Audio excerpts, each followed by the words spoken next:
नूपुर शर्मा। ये नाम बीते कई दिनों से भारत ही नहीं बल्कि अरब देशों में भी खूब चर्चा में रहा है। बीजेपी की प्रवक्ता रहीं नूपुर शर्मा ने करीब 10 दिन पहले एक टीवी डिबेट में पैगंबर मोहम्मद को लेकर विवादित टिप्पणी की थी। उनकी इस टिप्पणी पर अरब देशों ने खासी नाराजगी जताई, जिसके चलते भारत को कूटनीतिक मुश्किलों का सामना करना पड़ा। उनकी इस टिप्पणी पर भारतीय मुसलमानों और 12 से अधिक देशों ने आपत्ति जताई है। इसके बाद बीजेपी ने नूपुर शर्मा को पार्टी से निलंबित कर दिया। बीजेपी ने एक बयान जारी करते हुए कहा कि पार्टी ऐसी किसी भी विचारधारा के बिल्कुल खिलाफ है जो किसी संप्रदाय या धर्म का अपमान करती है। साथ ही बीजेपी ने लिखा कि वह सभी धर्मों का आदर करती है और किसी भी धार्मिक महापुरुष के किसी अपमान की पुरजोर निंदा करती है। नूपुर शर्मा की टिप्पणी से नाराज इस्लामिक देशों की नाराजगी कम करने के लिए भारतीय कूटनीतिज्ञों ने कहा कि ये बयान भारत सरकार की विचारधारा को प्रदर्शित नहीं करते और ये कुछ फ्रिंज एलिमेंट्स यानी शरारती तत्वों की विचारधारा है। हालांकि कई लोगों का कहना है कि नूपुर शर्मा बीजेपी का फ्रिंज एलिमेंट नहीं है। तो आइए जानते हैं आखिर कौन है नूपुर शर्मा। बीजेपी से निलंबित किए जाने से पहले तक 37 साल की वकील रहीं नूपुर शर्मा आधिकारिक तौर पर बीजेपी की प्रवक्ता थीं। नूपुर शर्मा ने दिल्ली यूनिवर्सिटी के कानून विभाग से पढ़ाई की है। उन्होंने अपने राजनीतिक करियर की शुरुआत साल 2008 में उस वक्त की जब वो अखिल भारतीय विद्यार्थी परिषद यानी ABVP की उम्मीदवार के तौर पर दिल्ली यूनिवर्सिटी छात्र संघ की अध्यक्ष चुनी गईं। ABVP राष्ट्रीय स्वयंसेवक संघ की छात्र शाखा है।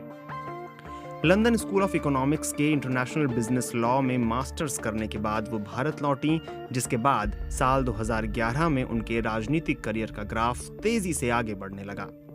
नूपुर शर्मा ने साल 2013 में दिल्ली विधानसभा चुनावों में बीजेपी की मीडिया कमेटी में अपनी जगह बनाई। 2 साल बाद जब फिर से चुनाव कराए गए तो वो आम आदमी पार्टी के संयोजक अरविंद केजरीवाल के खिलाफ बीजेपी की तरफ से चुनावी अखाड़े में उतारी गईं। इसी दौरान उन्हें आधिकारिक तौर पर दिल्ली का पार्टी का प्रवक्ता बनाया गया और फिर 2020 में उन्हें बीजेपी की राष्ट्रीय प्रवक्ता बनाया गया। बीते कुछ सालों में नूपुर भारतीय टेलीविजन चैनल में जाना पहचाना चेहरा बन गई थीं। लगभग हर शाम टीवी पर उन्हें अपने राजनीतिक प्रतिद्वंदियों के साथ बहस करते, कभी-कभी उन पर तीखे कटाक्ष करते सुना जा सकता था। पार्टी से निलंबित किए जाने के बाद नूपुर शर्मा ने एक बयान जारी किया और कहा कि वो बिना शर्त अपनी टिप्पणी वापस ले रही हैं।